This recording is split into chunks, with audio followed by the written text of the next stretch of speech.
Fala pessoal! Hoje, às 19 horas, tem Escócia e Brasil, o terceiro jogo da fase de grupos. Aí que vai ser definido qual que vai ser o caminho do Brasil no mata-mata rumo ao Hexa, ou pelo menos que gostaríamos que fosse rumo ao Hexa. O Brasil no momento é o líder, com 4 pontos, saldo 3, 4 gols feitos e 1 tomado. Empatou no primeiro jogo em 1-1 com o Marrocos, venceu por 3-0 do Haiti e agora tem esse desafio contra a Escócia, que é o terceiro colocado do grupo, pois a Escócia venceu por 1-0 no primeiro jogo contra o Haiti e perdeu por 1-0 do Marrocos. Então tem 3 pontos, 1 gol feito e 1 tomado. O Brasil, que sabe que precisa ganhar esse jogo e, se possível, fazer algum saldo, porque como não fez um saldo tão grande assim contra o Haiti, pode depender do saldo de gols em relação ao placar que ocorrer entre Marrocos e Haiti. Porque como o saldo do Brasil é 3 e do Marrocos é 1, o Brasil ele precisa ou ter placares iguais em relação ao Marrocos, ou o Marrocos ganhar no máximo de 1 gol a mais do que o Brasil ganhasse da Escócia, e a partir de 2 gols iria para os critérios de desempate, como, por exemplo, número de gols feitos, cartões e, por último, ranking da FIFA, que daí o Brasil tem uma posição à frente de Marrocos. E por que é importante ser primeiro?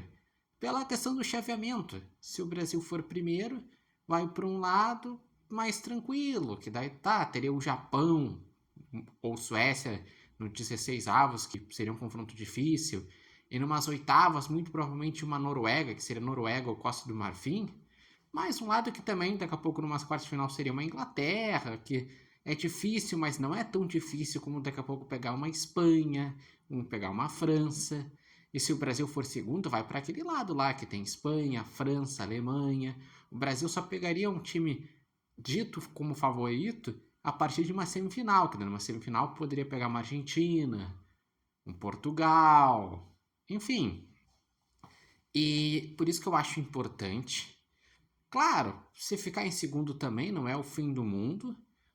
E se ficar em segundo, o problema é que daí o confronto no 16 avos a tendência a ser ainda mais difícil, porque se contra o Japão ou Suécia eu considero um confronto difícil, principalmente se for contra o Japão, que mostrou ser uma seleção organizada, se o Brasil for segundo, vai enfrentar a Holanda, uma Holanda que fez bons jogos, aparentemente mostrou mais do que o Brasil, e é uma seleção que tradicionalmente faz jogos duros contra o Brasil, já eliminou o Brasil em Copa do Mundo. E por isso que eu vejo que é importante. E se for terceiro, seria o pior dos cenários, que para ser terceiro só se o Brasil perdesse para a Escócia. E se perdesse para a Escócia, iria enfrentar a Alemanha nos 16 avos.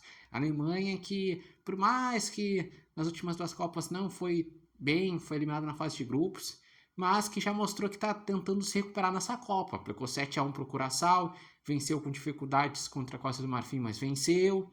Enfim, e para esse jogo, o Brasil contará com um Neymar de volta à disposição. Não para ser titular, não para começar o jogo, mas muito provavelmente vai estar no banco e deve entrar no segundo tempo, ali nos minutos finais. A provável seleção do Brasil conta com Alisson no gol, daí na lateral terá numa lateral o Danilo, noutra o Douglas Santos, na direita o Danilo, na esquerda Douglas Santos, na zaga Marquinhos e Gabriel Magalhães. Até aí ok. O meio de campo é aquele meio de campo que foi contestado contra o Marrocos. Contra o Haiti teve mais espaço, mas também não brilhou tanto, que é Bruno Guimarães, Casemiro e Paquetá. Lá na frente, como o Rafinha se machucou e só voltaria provavelmente a partir de umas oitavas ou quartas de final, vai jogar o Ryan, que é um jogador promissor. Daí, na outra ponta, o Vinícius Júnior, que até agora é o grande destaque do Brasil na Copa. Já fez 2 gols, deu uma assistência, outro participou do gol, então ele tem sido muito participativo e tem sido o craque do Brasil na Copa. E lá na frente, Matheus Cunha, que fez 2 gols no jogo contra o Haiti, fez uma boa partida e fez por merecer estar ali como titular.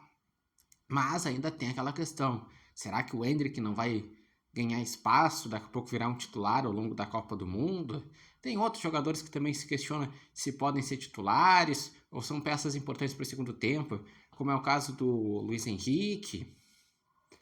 Tem o Danilo Santos, que é um bom jogador. Ao meu ver, eu tiraria algum desses jogadores de meio de campo, Bruno Guimarães, Paquetá ou Casemiro, para botar o Danilo Santos, para transformar o meio de campo em mais competitivo, em mais intensidade. Enfim, qual a expectativa de vocês para esse jogo de logo mais contra a Escócia? O Brasil ganha? Mais do que isso, ele se classifica em primeiro, em segundo ou em terceiro? Tem uma preferência? E sobre essa possibilidade de adversários que eu falei, de sendo primeiro, segundo e terceiro, o que acharam? Acessível? Difícil? Deixem aqui nos comentários. Lembrando que esse vídeo tem um oferecimento de Barbearia Independência e vocês podem acompanhar o Repórter Matheus Wolff no TikTok, no Instagram e no canal do YouTube Repórter Matheus Wolff. Eu vou ser bem sincero, eu estou com medo do que o Brasil pode ter numa 16 avos, porque Holanda, difícil. Japão, difícil. Suécia, difícil, mas menos difícil. E a Alemanha é difícil. Então, eu prevejo que passando a próxima fase vai ter dificuldades. Espero que o Brasil vá avançando nessa Copa do Mundo.